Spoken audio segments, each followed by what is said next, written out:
Hello and welcome to Communicate with Power. I'm Barry McLaughlin, And I'm Laura Peck. and the two of us we run a company called TLC Transformational Leadership Consultants. Many of you know that. And we're in the strategic communications training and consulting business. That goes into quite a few things, but that's the essence of it. And we are looking over the harbor of a beautiful city and a beautiful part of Canada. And Laura, I'm going to ask you to tell us, where the heck are we? We are in Sydney, Cape Breton, where I am from. I'm from Sydney Mines. And we ordinarily train in Ottawa, but frankly, we've trained all over the world. But in the summer, we're fortunate to come here to teach at Cape Breton University in the MBA program at the Shannon School of Business. And this year, we taught a brand new course, which was a tremendous amount of work. I got to give Barry McLaughlin here. Oh, please don't. A There was lot of praise. only about 100 hours of prep, so please don't Only in any way. On top of all the others, we did a lot of work. Get your message across in an age of uncertainty. So that's the title of that. In fact, it's the second time we have it. We did it last summer as well. And what was unique about this, Laura, of course, is that what I love about doing it is that it's dual mode. And that means that you can participate online, virtually, or of course in person in the classroom at the Shannon School of Business, Cape Breton University. So we had a really good number of students, both virtually and in person. It was wonderful to have that. I always like a good sized number of students. You get a lot of great engagement. You learn from them. Hopefully they learn from us. And we had exercises and discussions. So, and I asked them right at the beginning, remember that I asked them, how many people here on a scale of 1 to 10, with 10 being extremely uncertain, or at a minimum of 5 out of 10 uncertainty? Well, virtually everybody put their hand up. Yeah. In fact, it kept going. So people do feel uncertain. It is a very important theme today.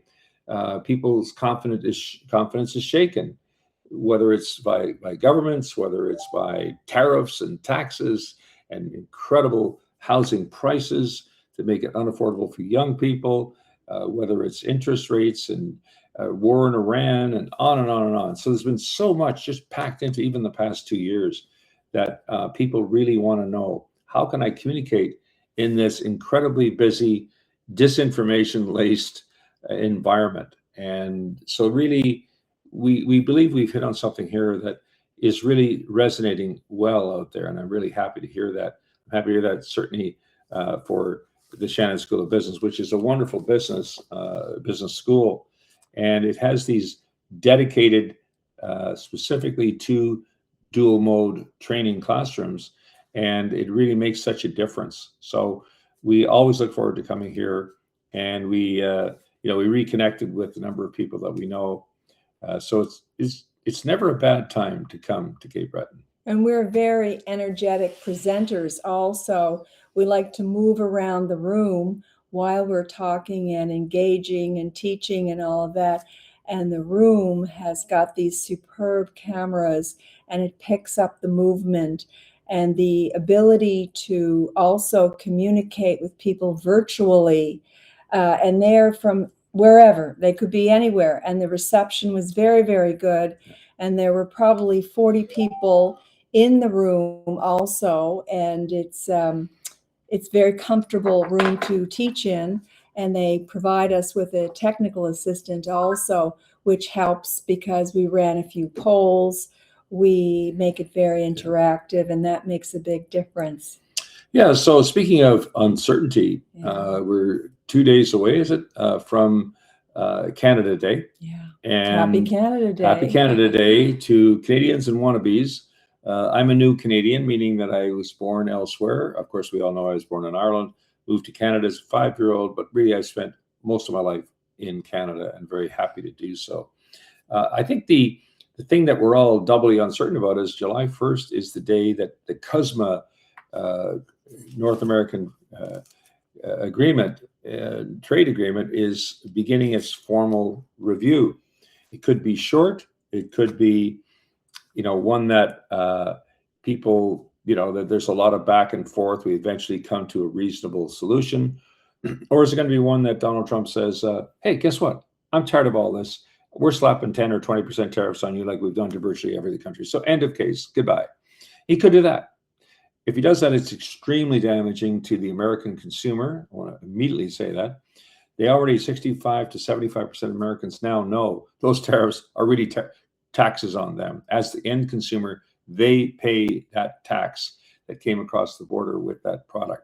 May I add also that the American clients that we deal with virtually, they will tell you the bookkeeping, the accounting is enormous now. The costs to their businesses, whether they're in the car parts or whatever business because they are one in. part might be Canadian source, one, so you're trying to sort all that out. But in the end, I actually feel very badly for American consumers. I feel badly for the Americans, especially in the small towns along the Canadian border, who really depended on Canadian tourists crossing that border, day shoppers, everything else. 90% of that is gone. There are some signs of recovery in airfare crossing border, but I think that's sort of like, yes, they come across, they either have a house in Florida or they've got kids going to university or whatever it is. But it's still very punishing for them. And no Canadian I know that wants to punish the American people. Absolutely not. We love Americans. Yeah. And of course, we'd love to have them come to a place like Cape Breton here overlooking Sydney Harbor, but it's just a beautiful island. And we very much are enjoying this here. So coming back then to quickly on the tariffs, what should Mark Carney do? Well, first of all, how's he been doing on this? He gets criticized for being too low-key about it, not really shuffling, giving away a few things before he gets to the negotiating table, which is a Donald Trump thing. He wants you to give up something. So whether it's the streaming platforms and paying a percentage of their money they make in Canada with Netflix and these other streamers, to put some of that into Canadian production, that got taken off the table. So there's a number of things that are already being given to the Americans. Notice how much they fixate on, we want our Kentucky bourbon sold in Ontario's LCBO or liquor stores, and they're really fixating on that. So, but that's a provincial matter. Doug Ford was one of his reactions. But how should Canada react if we're slapped with massive tariffs? There's no easy answer to that, by the way. But if we try to counter tariff on it, we will now be with counter tariffs punishing our own consumers. So you have to wonder, we don't need a lose-lose out of that. We got to find a way to win-win. Some of it is to convince the president that, President Trump, you keep calling us a $200 billion or $250 billion deficit. It is no such thing. It is a trade imbalance because we actually export more to America at this time than we take in imports from America, by the tune of $250 billion difference. But guess what the number one reason for that is? It's for Canadian oil being pumped south of the border. That's an export to us, an import from America. But here's the thing he never mentions. It's being pumped into America at 70% of the world oil prices. It is the steepest discount that any country could ever hope for. That 30% discount never mentions that.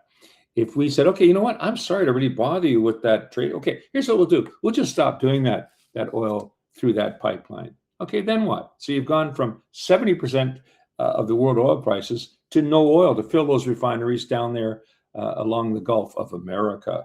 So, if he wants to keep pushing the envelope on that, he's going to discover that just like the Iran deal, it's going to be far worse afterwards than when you first entered into it.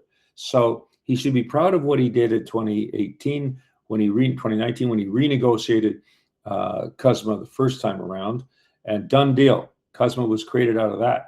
And instead, now he's not satisfied, doesn't seem to want it. I don't even. So sheer ignorance can be bliss. And this is as close. I don't mean this as a political bombardment, but it's unbelievable how one could be so deliberately unknowing. A graduate of a very important business school in America, Wharton.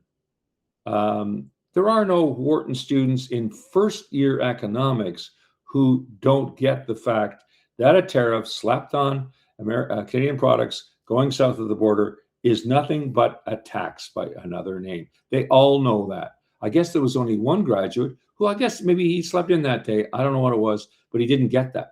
So it is amazing. And we do hope that somebody wakes him up, maybe literally wakes him up to go, do you realize the damage you are inflicting to American consumers? And I actually believe, we talk about messaging, that should be the primary message, not, oh, poor Canada, please feel sorry for us, don't punish us. No, nothing to do with that. It's like, we're sorry this is happening to the American consumer in the name of correcting this so-called deficit or this trade imbalance. So really, I am hopeful, really hopeful for both nations constructively. This end in a win-win. This can end in a win-win with the right attitude. If you don't have the right attitude, if you just want to punish, then of course we know what happens as a result of that. So fingers are crossed in Canada. Will reason prevail? Well, we certainly hope so. And we certainly hope our American friends for your July 4th, that you truly will, enjoy a day. It's America's 250th birthday. And I think that is, there's a long word that describes what that is, and I can't quite do it. But it's 250 years of a democracy that, the world used to be very, looking up to and admiring America. Let's hope that one day that returns, that one day, the people around the world are really grateful for the presence of America. Certainly you saw that in World War I and II. You've seen that elsewhere where America did come to the rescue. There are great things that America has accomplished, and it shouldn't all be seen as one big negative. So I am hopeful, Laura, I know it sounds a little Pollyannish, but I do hope that we return to some form of normality or normalcy so that we truly can get back to being each other's best friends. Now we're going to watch the soccer game because Canada is playing this afternoon. And we're going to call it football. Just during the World Cup, we're going to go back to soccer. But during this World Cup, you see people gradually are referring to it as football.